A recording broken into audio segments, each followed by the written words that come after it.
Salut à tous. Alors aujourd'hui, je voudrais réagir à la vidéo de Tatiana Ventose sur le réchauffement climatique. J'ai vu aussi sa vidéo réponse. Bien évidemment, j'ai regardé la première vidéo sur le réchauffement climatique en entier, parce que sinon je ne pourrais pas en parler. Alors, je vais tout de suite répondre à sa vidéo réponse. Effectivement, la vidéo sur le réchauffement climatique, c'est une charge principale, majeure, contre une classe sociale, la classe des élites en fait, du bobo urbain riche qui mange bio, du quinoa et roule en bagnole électrique. Ok, on a compris la caricature, et on a compris la classe sociale que tu vises. Alors, je ne vais pas débunker ça, en fait. Je suis pas forcément en désaccord sur le fait que cette classe sociale, nous pose des problèmes. Mais je prends la parole parce que pour moi, ta vidéo, elle est problématique à plusieurs niveaux. Elle est problématique principalement dans la façon de penser et d'analyser le problème. Et avec une communauté aussi grosse que la tienne, moi, ça me pose problème. Très honnêtement. Que tu mènes une charge contre la doxa, contre les élites, ça me dérange pas, ça me choque pas. Par contre, que tu fasses comme cette classe que tu dénonces et que tu instrumentalises la cause du climat, là, je suis moins d'accord. Parce que c'est pas un sujet anodin, en fait. Alors, je vais pas répondre à tous les points de la vidéo, parce que la loi de Brandolini fait que j'ai essayé, j'ai commencé, j'ai fait une première prise, j'en étais déjà à 20 minutes, et j'avais juste critiqué, j'étais à 20 minutes de ma vidéo, et j'avais critiqué 9 minutes de la tienne. Donc je vais changer de méthode, parce que c'est un vrai problème. Je vais pas faire une vidéo de 2 heures, simplement pour arriver à débunker 20 minutes ou 40 minutes de ce que tu racontes, puisqu'il y a quand même pas mal de répétitions dans ta vidéo. Donc, contrairement à ce que tu dis au début, j'imagine que tu as effectivement dû ramasser des torrents de merde en publiant cette vidéo. Ici, c'est pas la politique de la maison, je vais pas être dans l'insulte ni dans l'agression, je m'attaque à ton argumentaire uniquement. Je pense que tu es certainement une jeune femme fort sympathique dans la vie réelle, mais comme je te connais pas, moi je vais pas te critiquer là-dessus. Par contre, ce que tu dis, je peux le critiquer, et je pense qu'il faut le faire. Sur le début de ta vidéo, tu précises qu'il a plu, et que nos médias continuent à marteler le sentiment de peur par rapport au climat, et il a plu, donc on a de l'eau. Alors, ce que j'aimerais préciser tout de suite, d'emblée, parce que même beaucoup de gens, en fait, n'y pensent pas, c'est que le problème de l'eau, c'est un problème qui est local. Ce n'est pas parce qu'on met des briques dans sa chasse d'eau qu'il va plus pleuvoir en Afrique, par exemple au Sahara ou en Australie. Donc les problèmes d'eau, ce sont des problèmes locaux, à tel point que ces problèmes locaux peuvent être complètement différents à 10, 15, 20 km de distance. Dans l'endroit où je vis, dans le Forez, au milieu de la forêt auvergnate, le syndicat des eaux qui alimente ma maison sur la commune, une partie de la commune, c'est un syndicat intercommunal local, donc on boit de l'eau de source, nous en fait, qui est assez peu traitée d'ailleurs, parce qu'elle n'en a pas besoin. Mais sur la même commune, j'ai des amis qui sont à 3 km de chez moi, et ils n'ont pas le même fournisseur d'eau, au sein de la même commune. Donc on n'aura pas les mêmes problèmes. Si le syndicat des eaux intercommunal qui m'alimente, si les sources qui nous alimentent nous se tarissent, ben nous on n'aura plus d'eau, alors que 3 km plus bas, ils en auront encore. Je vais te montrer un autre exemple, qui est devant chez moi. Ça, c'est la source de mon terrain, qui est en bas de mon terrain. J'ai un terrain pentu, avec de la forêt dessus, et ça, c'est la source qui coule devant chez moi. Alors, si on regarde attentivement, là je vous ai mis un peu large, on voit qu'elle coule bien quand même, il y a de l'eau effectivement. Je vous mets un plan plus serré. Vous voyez, il y en a de l'eau. Sauf que ça, elle coule comme ça depuis 15 jours ou 3 semaines, pas plus. On a eu tout l'hiver sec, c'est-à-dire que jusqu'en mars, j'avais ça d'eau. Et moi, ce que je peux déduire de ma source qui coule comme ça, la chose que je peux en déduire, c'est pas qu'on a de l'eau, c'est pas qu'on n'a pas de problème climatique, c'est que la réserve d'eau de mon terrain est pleine. Et comme c'est une source qui a une saison sèche et qui va réduire énormément, ça veut dire que la nappe phréatique qui l'alimente est une nappe de faible profondeur. D'ailleurs, il suffit d'un mois de forte pluie pour que les réserves se remplissent et que la source coule normalement. Par contre, ce qui est inquiétant, et ce qui est vraiment inquiétant, c'est que jusqu'en mars, on n'avait pas d'eau. On était au même niveau d'eau qu'à la fin, quasiment à la fin de l'été. Et ça, c'est un vrai problème, parce que même si maintenant on a de l'eau, la forêt, elle souffre. Ça fait des années que je la vois souffrir, et qu'on commence à voir les essences changer. Pourtant, je vis dans une région, encore une fois, le Forez, c'est une région humide, on a de l'eau. Mais notre forêt est en train de devenir tellement sèche, notamment en été, qu'on recommence à avoir des risques d'incendie. L'année dernière, à Thiers, il y a eu un départ d'incendie, ce qu'il n'y avait pas il y a quelques années, parce que la forêt était même en été beaucoup trop humide pour qu'elle puisse brûler vraiment. Donc, non, c'est pas simplement la météo, c'est pas parce qu'il pleut et que tu as une période humide que tout va bien. Ça, c'est pas le cas. La véracité d'une hausse des températures à l'échelle globale, à l'échelle de la planète. Et je ne doute pas de ce qui est communément admis par la communauté scientifique, à savoir que ce réchauffement serait causé, au moins en grande partie, par l'activité humaine depuis la révolution industrielle. Pas par l'activité individuelle de chaque personne, mais par l'activité de l'humanité. Voilà. Alors, 2 erreurs en une seule phrase. Elle n'est pas grandement causée par l'impact des humains depuis la révolution industrielle. Le dernier rapport du GIEC a levé tout doute, toute ambiguïté à ce niveau-là. C'est pour ça que tu devrais le lire. C'est que c'est totalement dû à l'activité humaine. Nous sommes en gros, en clair, en train de terraformer, je mets des guillemets, notre planète. Et c'est une certitude maintenant, il n'y a plus aucun doute là-dessus. La modification, le changement climatique que nous avons actuellement est totalement dû à notre impact, en tant qu'humain. Ensuite, oui, c'est dû à l'humanité dans son ensemble, mais ce que tu oublies de dire, et ce que tu nies en fait dans cette phrase-là, deuxième erreur, c'est que l'humanité, c'est la somme des individus qui la composent. Donc oui, nous sommes responsables individuellement de cet état de fait. Nous sommes responsables chacun à notre niveau. Parce que nous consommons tous de l'énergie, en fait. Et que si on en revient, et je suis totalement d'accord avec Jean Covici là-dessus, c'est que la consommation énergétique est un très très bon indicateur de notre niveau de pollution, puisque tout passe par l'énergie. Tout. À partir du moment où tu veux modifier quelque chose dans la nature, que ce soit un état de matière, que ce soit un emplacement, à partir du moment où tu veux modifier quelque chose, déplacer quelque chose, le faire chauffer, le faire refroidir ou autre, paye ton énergie. C'est la physique qui nous le dit, ça. Donc oui, c'est un très très bon indicateur, la consommation énergétique, et nous sommes trop nombreux. C'est ça le problème. Nous sommes presque 8 milliards maintenant sur la planète. À chacun des individus, cette somme d'individus fait que nous consommons trop de ressources, trop d'énergie, et que du coup nous dégageons beaucoup trop de rejets.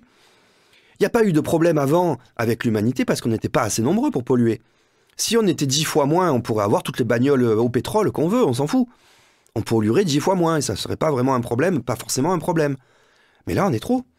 Et les pays qui sont les plus peuplés sont en train d'atteindre notre niveau de développement technique et notre niveau de vie. Nous polluons le plus, nous, en tant que riches. Donc, quand les pauvres vont arriver à notre niveau, ça sera réellement intenable. Tout ça, en plus, avec la très désagréable sensation que c'est fait, que c'est mis en scène, hein, parce que c'est de la mise en scène, enfin, je veux dire, c'est un récit, donc il y a une forme de mise en scène là-dedans. Je pense qu'on va s'accorder sur le fait que toute idéologie dominante met en scène son récit. Hein. Tout ça est fait dans le but d'entretenir un modèle de société qui est devenu intenable, et dans le but de nous faire accepter une dégradation de nos conditions d'existence au profit d'une minorité de parasites, et éventuellement de ces idéologies de la petite bourgeoisie qui en auront des miettes.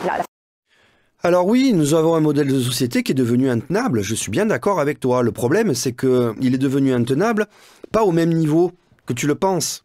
Toi, tu le vois sur le plan politique, et bien encore une fois, utiliser l'écologie pour porter un message politique, moi ça m'embête vraiment, parce que notre modèle est devenu intenable, c'est notre modèle productif qui est devenu intenable. Actuellement, l'urgence climatique est telle que, quelque part, les conditions sociales des humains actuellement vont passer au second plan. Nous sommes trop nombreux.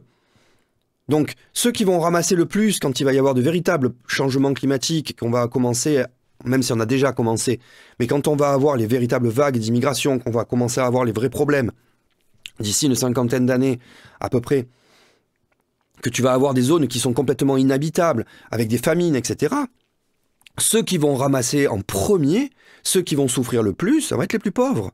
Ce seront les pays qui seront le moins équipés. Nous, si en France, si on manque d'eau, on a pour l'instant, en tout cas, notre technologie. On pourra très bien dessaler la mer. C'est pas un souci, on a de l'énergie, on a les compétences pour le faire. Je suis pas sûr que dans certains pays d'Afrique ou du Moyen-Orient, ils aient les capacités de le faire, justement. Et c'est, encore une fois, les pauvres qui vont manger en premier. Pas les plus riches. Donc oui, notre modèle est devenu intenable, mais pas sur le plan politique, il l'est devenu sur le plan de la productivité, de la pollution qu'on génère. Les gens en faisant en sorte que les mots n'aient plus aucun sens. Et vous voyez, c'est précisément ce truc-là qui m'agace avec les discours apocalyptiques sur le réchauffement climatique. Parce que ça, en fait, ça a un nom. Ça s'appelle du confusionnisme. Ça s'appelle entretenir la confusion dans les esprits et empêcher l'analyse objective des faits pour y trouver des solutions, sous-entendu. C'est du confusionnisme, en fait. Parce que je ne suis pas climatologue, mais les gogos du climat qui viennent parler sur les plateaux télé non plus, les journalistes du HuffPost et de BFM non plus, Hugo Clément et Salomé Saké non plus, et les mecs assis sur les bancs de l'Assemblée nationale ou dans les ministères non plus. Et pourtant, cela n'empêche ni les uns ni les autres de tronquer les faits, de travestir la réalité pour la faire coller aux intérêts qu'ils servent. Et franchement, je pense avoir un niveau de tolérance assez élevé pourtant. Alors effectivement, je suis tout à fait d'accord avec toi. Moi non plus, je suis pas climatologue. Mais enfin, les climatologues, ils ont... Et tous les scientifiques qui travaillent, parce qu'il n'y a pas que les climatologues, hein, le problème n'est pas que le climat, il y en a plein d'autres. La pollution des terres, la pollution de l'eau, la destruction des écosystèmes, la biodiversité, etc. On est en train de réellement détruire notre planète. Et c'est vrai que tous les gens qui vont passer à la télévision ou dans les médias, y compris moi, on n'est pas des climatologues. Par contre, on porte la voix des climatologues quelque part, on essaye de faire entendre le truc, parce que, alors je suis d'accord avec toi que tous ceux qui se disent spécialistes, et notamment nos politiques, ne sont pas des spécialistes, hein. Il suffit d'écouter une bonne partie des écolos actuels pour s'apercevoir que beaucoup racontent énormément de bêtises. J'ai toujours du mal, moi, justement, avec le principe de dire on va décarboner nos productions d'énergie, on va fermer des centrales nucléaires. Je pense qu'il y a un problème, il y a quelque chose qui ne va pas avec cette vision-là. C'est pas le sujet de la vidéo d'aujourd'hui. Mais oui, les politiques, ils sont pas dignes de confiance, on le sait très bien. Et d'ailleurs, ce sont pas des spécialistes. Je fais partie des gens qui écoutent de temps en temps les débats à l'Assemblée nationale pour des sujets qui, hélas, n'intéressent pas principalement nos concitoyens, ce qui est dommage. Notamment sur les discussions technologiques, sur l'Internet ou autres. Et je m'aperçois, et je suis affligé, du faible niveau technique et de compréhension de nos politiques, de ceux de l'Assemblée nationale ou du Sénat. Donc, ils ont beau s'encadrer avec des spécialistes, le problème, c'est qu'apparemment, ils les écoutent pas vraiment. Donc là-dessus, je suis d'accord avec toi, les politiques ne sont pas dignes de confiance là-dessus. Mais enfin, ils sont dignes de confiance sur rien, nos politiques, en fait. C'est pas pour autant que le problème n'est pas réel. Et moi, je dis qu'il faut qu'on ne fait pas assez peur aux gens. Je fais partie d'une génération qui a connu une période où il y avait déjà des scientifiques qui tiraient la sonnette d'alarme, il y a 40 ans, et personne ne les écoutait. C'est ça le truc, c'est que je pense qu'on ne fait pas assez peur, moi, aux gens, que beaucoup de gens n'ont pas encore compris les enjeux, et que le discours que tu tiens en essayant de relativiser un discours de rassurisme, en essayant de relativiser l'impact de l'humanité sur le climat, parce que je suis désolé, c'est ce qui transparaît à travers ta vidéo, même si à 2 moments tu précises que tu n'es pas climato-sceptique, que tu fais confiance aux scientifiques, les 40 minutes qui restent de vidéo, c'est une charge en fait contre finalement contre l'écologie. Alors, certes, tu pointes une écologie précise, mais alors sois clair, et tu ne l'es pas dans cette vidéo. Tu jettes le bébé avec l'eau du bain. Donc moi, je pense qu'on ne fait pas assez peur aux gens. Je pense par contre qu'on ne doit pas utiliser de mauvais arguments pour faire peur aux gens, qu'on doit utiliser les vrais. Il y en a suffisamment. Il y a suffisamment de vérités, justement, qui nous posent problème actuellement. Mais on ne fait pas assez peur aux gens. Il faut vraiment une terrible prise de conscience, en fait. Particulièrement en Occident et dans nos pays riches, nous sommes responsables du réchauffement climatique et des changements climatiques. C'est pas à nier. C'est pas juste une vision de bobo écolo, ça. Alors, je vais pas reprendre des extraits dans la vidéo, encore une fois, ça va être beaucoup trop long sinon. Tu parles de l'Espagne, qui a eu un pic de température, effectivement, au sud, et qui n'était pas, soi-disant, le pic le plus machin, et que les médias s'en servaient pour faire peur. Comme je le dis, moi je pense qu'on ne fait pas assez peur aux gens, mais je suis d'accord avec toi que ce n'est pas une bonne idée de récupérer des arguments qui ne sont pas avérés en fait. Cela dit, il y a quand même une grosse différence entre 2011 ou les pics qu'on a pu avoir avant et les pics qu'on a maintenant, c'est que maintenant ils sont de plus en plus fréquents. Tous les étés, on est en hausse des normales, et que nos normales saisonnières vont finir par augmenter, hein, puisque la normale c'est la moyenne qu'on a chaque année, et que chaque année on a de plus en plus de températures élevées. Le deuxième problème que ça pose, c'est que nous sommes actuellement, que tu sois d'accord ou pas, et que ça t'afflige ou pas, nous sommes dans une société globalisée, et que l'Espagne est un énorme fournisseur de nourriture pour l'Europe. Et que ça va qu'ils ont eu qu'une période, une pointe de chaleur, mais si ça continue, qu'ils aient des canicules et qu'ils commencent à sérieusement manquer d'eau, ils vont avoir un problème sur leur agriculture. Tu es quand même consciente que quand il ne pleut pas, on ne peut pas faire pousser les plantes autant que quand il pleut. Et que donc, vu le nombre de la population, l'importance de la population européenne actuellement et l'importance de ces pays producteurs en termes de nourriture, on va commencer à être dans une sacrée merde si le sud de l'Europe ne produit plus suffisamment de légumes. Je te rappelle quand même qu'en France, on n'est pas autonome en nourriture et que si le climat nous empêche d'avoir de bonnes récoltes, la famine, on aura peut-être les moyens, parce qu'on est un pays riche, de compenser les problèmes de famine, parce qu'on pourra acheter de la nourriture dans la mesure où elle est disponible. Voilà, avec la guerre en Ukraine, il y a pas mal de céréales aussi qui disparaissent, on n'a plus de relation avec la Russie, qui était un des greniers à blé de la planète. Donc ouais, la géopolitique, elle a un fort impact quand même sur notre économie, mais pas que. Elle a aussi un fort impact sur notre alimentation et qu'il faut que nous ayons des réserves pour éviter les famines. Et des famines, le truc, c'est que sur la planète, il y en a toujours eu. Simplement, elles sont loin de chez nous et que ça fait des années qu'on ne les voit plus à la télévision ou qu'on en parle comme ça. Mais ça n'a pas disparu. Et il suffirait d'avoir ne serait-ce que 2-3 années de sécheresse un peu intense pour qu'on commence à avoir nous aussi de véritables problèmes de nourriture. Voilà. Alors plusieurs fois dans la vidéo, tu reviens sur cette histoire de pluie, donc je répète, ce n'est pas parce que vous voyez pleuvoir dehors qu'on n'a pas un vrai problème climatique. D'ailleurs, à ce sujet-là, c'est que moi je constate plutôt un décalage des saisons.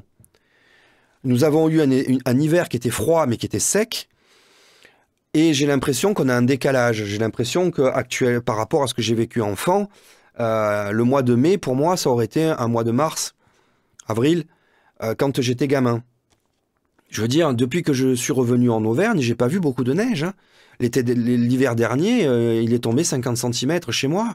Je suis à 800 mètres d'altitude, c'est pas normal. Quand j'étais enfant, j'avais quasiment 1 mètre de neige. Et on avait de la neige tous les hivers. Là, on en a très peu maintenant. Donc, on peut pas se fier à la météo. Par contre, quand on observe la nature sur plusieurs années autour de nous, on s'aperçoit qu'il y a quand même un vrai problème. Et qu'on commence à voir le changement climatique. Ne serait-ce qu'au niveau de la forêt et des essences d'arbres qui changent. Et oui, il y a des intérêts de classe en jeu, parce que c'est là que le bas blesse. Il n'y a pas de complot, il n'y a qu'une lutte permanente entre des intérêts contradictoires, des intérêts de classe, je ne parle pas des intérêts entre les individus. Et dans cette lutte, il n'y a pas vraiment de règles. La classe dominante utilise simplement tout ce qu'elle a à sa disposition pour le rester dominante et pour éviter de se faire renverser. Donc si cet article du HuffPost ça fait déborder le vase de ma capacité à tolérer irrationnel quant au réchauffement climatique, c'est parce que j'ai la très désagréable sensation que tout ça est utilisé pour nous faire accepter des mesures politiques qu'on trouverait en temps normal inacceptables et que l'urgence écologique et la perspective de mourir de chaud et de soif si on ne l'accepte pas peuvent aider à faire passer la pilule. Une pilule que le peuple français traditionnellement n'aime pas trop et refuse. Mais la dite pilule, c'est-à-dire un système qui permet à la classe dirigeante actuelle, donc la bourgeoisie financière, de continuer de régner, elle est de plus en plus difficile à avaler parce que le modèle d'organisation sociale qu'elle impose est en train de se casser la figure. En effet, à force. Alors, là, pour moi, le problème principal, c'est qu'encore une fois, tu mélanges le greenwashing et effectivement le fait que l'écologie et que le changement climatique est utilisé à mauvais escient par une classe dirigeante avec la véritable écologie. Et moi, ce que je conteste avec ta vidéo et ce qui me pose problème dans ta vidéo, c'est que ça donne une image, tu vas avoir des gens qui vont se dire « Ah ouais, putain, elle a raison, là, il pleut, il fait froid, alors on n'a pas de problème, en fait. On est en train de nous mentir, et que ça renforce, en fait, le climato-scepticisme. Parce que oui, on a un problème. Et, encore une fois, moi, enfant, je veux dire, l'écologie, j'ai commencé à la voir réellement intervenir et devenir un sujet sérieux quand j'étais au lycée. Avant, on n'en parlait pas. Et je l'ai entendu au lycée parce que j'ai eu la chance d'avoir une prof, j'étais en lycée agricole, et que j'ai eu la chance d'avoir une prof de biologie qui était au courant de tout ça, qui nous mettait déjà en garde sur les OGM, et je te parle de ça au début des années 90, moi. Donc, on a eu toute une période où les gens, personne n'écoutait ceux qui tiraient la sonnette d'alarme, que ce soit des scientifiques ou des écolos bobos, comme tu aimes bien les nommer maintenant. Sauf que maintenant, la donne a changé, et la science est venue, justement, et elle a parlé. Donc moi, ça me pose problème que tu instrumentalises comme ça le changement climatique pour ton combat politique, parce que ça dessert la cause. on a un véritable problème. Et oui, on a un problème social, mais qui n'est pas neuf. Je veux dire qu'on ait une classe dirigeante qui a servi l'ensemble du peuple. Mais ça existe depuis 3000 ans, ça. Le régime politique de la Révolution française, on a simplement abattu des nobles pour mettre des bourgeois à la place. On est d'accord sur le principe. Ça fait 200 ans que c'est comme ça. Mais ne te sers pas de l'écologie, parce que on a un véritable problème. Je veux dire, tu es en train de jouer avec des explosifs, là. Il ne faut pas créer du climato-scepticisme, justement, parce qu'il est avéré. Va lire le rapport du GIEC, encore une fois. Va lire le rapport. Alors, j'ai pris une note aussi. Alors, le problème, c'est que j'ai pris des notes quasiment à toutes les minutes. Il y a tellement de choses à dire dans cette vidéo que si je devais tout débunker, j'en ai pour des heures. Et de plus en plus brutale pour garantir qu'on continue de consentir au contrat social qu'ils ont établi. Et l'exagération permanente d'un problème réel, brandi comme une menace pour obtenir notre consentement à quelque chose que nous ne voulons pas, ça a un nom, ça s'appelle du chantage. Et je crois que c'est ça que je ne tolère plus. Ce chantage permanent à la planète, à l'écologie, au climat, alors qu'il s'agit tout simplement pour une poignée de parasites de perpétuer leur mode de vie, qui lui-même détruit la vie, et le tout avec... Mais le mode de vie, bien sûr. Le GIEC nous précise encore une fois que ce sont les plus riches qui polluent le plus. Évidemment. Ce sont ceux qui consomment le plus. Ceux qui achètent le plus de produits, forcément, ils consomment. Et ils polluent.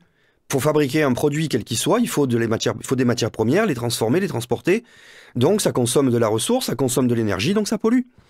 Et effectivement, les classes dirigeantes et les plus riches sont ceux qui polluent le plus. Effectivement. Mais il ne faut pas négliger la somme de tout le reste. Ça reste un travail collectif. À 27 minutes...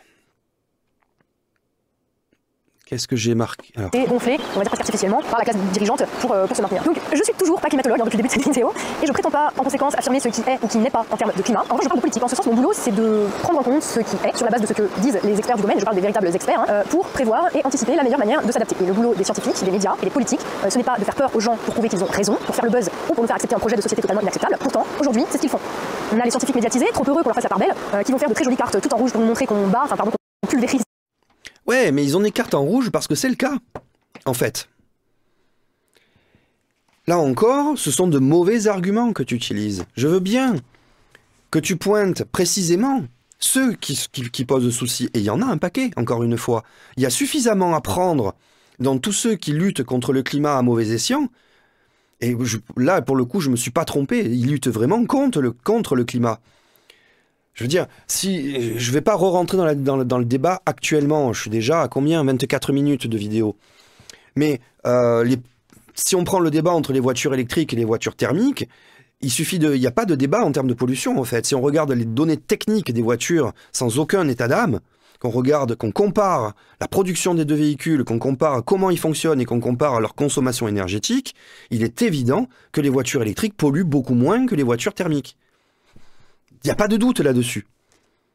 Elles polluent différemment. Là aussi, par contre. Et puis, ça va dépendre.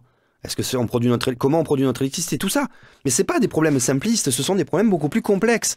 Et du coup, si je voulais aborder ces sujets-là, il faudrait que je fasse une vidéo dédiée à chacun de ces sujets. Donc moi, c'est encore une fois, ce qui me gêne dans ta vidéo, c'est d'amalgamer tout ça. Empêcher de vivre. Alors avec cette vidéo, on va sans doute m'accuser de nourrir le climato-scepticisme et de détourner les gens de la lutte contre le réchauffement climatique. Je réfute d'avance cette accusation. Je n'essaye pas de manipuler la réalité pour la faire coller à ma vision du monde. En fait, si, depuis le début, c'est ce que tu fais, en prenant des exemples qui sont des exemples locaux, autour de toi, en te disant, regardez, il a plu, la rivière elle a un bon niveau, et il n'y a pas de problème. En fait, on n'a pas les mêmes problèmes, en tout cas, que ce que pointent les médias. Donc si, à travers cette vidéo-là, tu es en train de nourrir le climato-scepticisme, en fait. C'est pour ça que je prends la parole, hein, sinon moi j'aurais rien dit. Hein. Et une méthode beaucoup plus empirique et beaucoup plus, j'espère, proche de la méthode scientifique qui consiste à observer le réel, même s'il ne me convient pas, même s'il me dérange profondément dans mes convictions, de manière à pouvoir construire un raisonnement là-dessus. Je n'estime pas avoir assez d'importance pour pouvoir convaincre qui que ce soit que la réalité est autre que celle qu'il voit. Et d'ailleurs... Ce que tu viens de dire est une absurdité scientifique. Oui, les scientifiques se basent sur leurs instincts pour échafauder des hypothèses et éventuellement même des théories. Mais ils ne se fient pas à leur sens, à ce qu'ils voient ou à ce qu'ils ressentent, pour analyser les choses, pour les mesurer et pour essayer de les comprendre. La démarche scientifique, c'est d'observer la réalité, la mesurer, pouvoir reproduire les expériences plusieurs fois pour essayer d'avoir des résultats, voir les résultats qu'on a, est-ce qu'ils sont cohérents ou non. Et une fois qu'on a fait ça, une fois qu'on a les données, on détermine On essaye de comprendre le mécanisme. Donc on échafaude une hypothèse, puis une théorie qu'on étaye avec les données qu'on a, et ensuite on essaye de prouver cette théorie. Donc on va reproduire les expériences, les analyses, les mesures X fois pour arriver à avoir un maximum de données pour effacer les biais de mesure. Et pour finir, la science va faire des prédictions, et on va vérifier si le modèle prédictif est bon, est-ce qu'il annonce les bonnes données dans la réalité des faits. Et non, l'instinct, non, ce qu'on observe n'est certainement pas, ne peut pas contredire la science. Il y a trop d'exemples justement dans la science. Cet objet-là, si nos scientifiques s'étaient basés sur leur instinct et ce qu'ils observaient, on n'en aurait pas. Parce que la mécanique quantique notamment est tout sauf intuitive. Elle est tout sauf de bon sens. Et tu prends la physique, c'est exactement la même chose. Pourquoi est-ce que l'humanité a attendu 3000 ans avant d'être capable d'établir des équations, ne serait-ce que des équations orbitales? Les étoiles, on les avait sous les yeux depuis des milliers d'années. Et nos ancêtres, ils n'étaient pas plus cons que nous. Ils avaient compris quand même que ça tournait. Hein? Le géocentrisme, ça a été une période. Bon, elle a été importante, mais ça a été une période. Il y a eu plein de gens, ne serait-ce qu'à l'Antiquité, qui savaient que la Terre tournait autour du Soleil. Ils en étaient convaincus. Ils n'arrivaient pas à le démontrer mathématiquement, mais... Non. La science, ce n'est pas faire confiance à son instinct ou à ses sens. Certainement pas. C'est faire confiance à la mesure, à l'observation. C'est ça qui prouve les choses. Si vous trouvez ça chelou, c'est qu'il y a un loup. Si vous constatez un décalage entre votre réalité et ce que les médias vous disent qu'est votre réalité, ce n'est peut-être pas que vous pensez de travers, c'est peut-être qu'ils vous trompent, sciemment ou pas d'ailleurs. Je ne fais pas de procès d'intention ici. Mais faites-vous confiance. Faites confiance à vos sens, faites confiance à votre instinct. Parce que si à la fin, la manipulation médiatique ne suffira pas à sauver la bourgeoisie de l'effondrement, votre instinct à vous aidera à survivre aux conséquences de cet effondrement qui arrivera inévitablement. Et dont nous subirons également les conséquences. Parce que ne vous y trompez pas, ils chercheront à se maintenir par tous les moyens. Donc, oui, l'instinct au quotidien, on peut l'écouter, il n'y a pas de problème. Hein. Je dirais même, quand on regarde un documentaire, on peut se dire, enfin, la première chose d'ailleurs qui arrive, c'est notre instinct qui nous parle.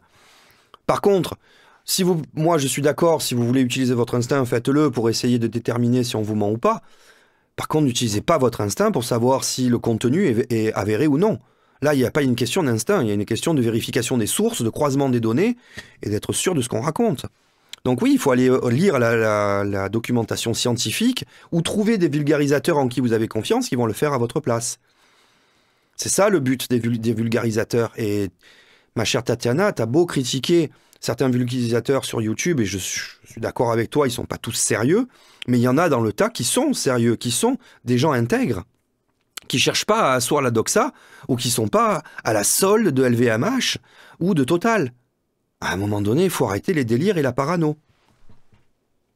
Je veux dire, ouais, quelqu'un qui va être un ingénieur nucléaire, comme je peux suivre sur Twitter, et qui va prendre la défense du nucléaire, bon, ben il est pro-nucléaire, ça ne veut pas dire que Areva le paye, simplement pour pouvoir donner de bonnes informations.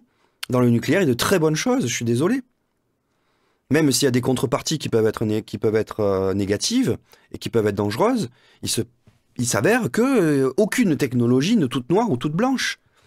Les véhicules thermiques sont des super véhicules. Le pétrole est une super énergie. Et ben, le problème, c'est qu'elle pollue. Mais sinon, ça serait top. Vraiment top. Bon, je vais pas aller plus loin. J'approche... ça fait déjà 30 minutes que je tourne. J'avais noté tout ça. Donc, ça fait quand même un sacré paquet. J'ai pas pu tout aborder parce qu'encore une fois, loi de Brandolini, tout ça. Donc, Tatiana, ma chère Tatiana, s'il te plaît, n'utilise plus, n'instrumentalise plus la cause climatique pour mener ta guerre contre ces classes sociales-là.